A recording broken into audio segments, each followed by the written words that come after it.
Hey, everybody, welcome to Real Estate Unlocked, your questions, our answers.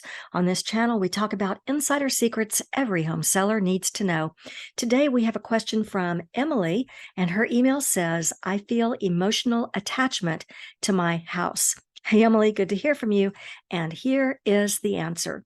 We need to be willing to sell quickly and at fair market value, but we do sometimes get an emotional attachment, especially if we've lived in our home for a number of years.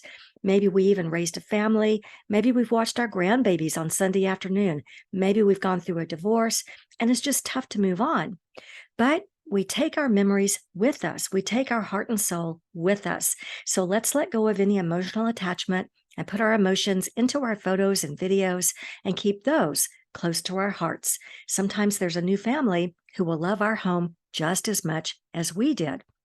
And with that being done, are we ready to sell quickly? Are we ready to bid a fond farewell? This is really a mindset issue or maybe an emotional preparedness issue. Because if our house is priced at fair market value, it will sell quickly. The market always speaks. We just have to shift our emotional attachment and reframe that we're taking our memories with us. So that's today's tip for selling your home while living in Orange County.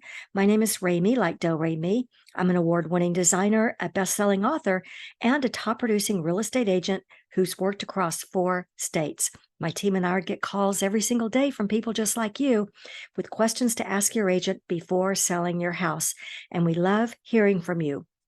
We're all about helping you put the most do-re-mi in your pocket when you sell your home. If you have a question for the team, simply leave it in the comment section, or you'll find our comment information below, our contact information below. We typically answer within 24 hours and often sooner, and we look forward to chatting with you soon.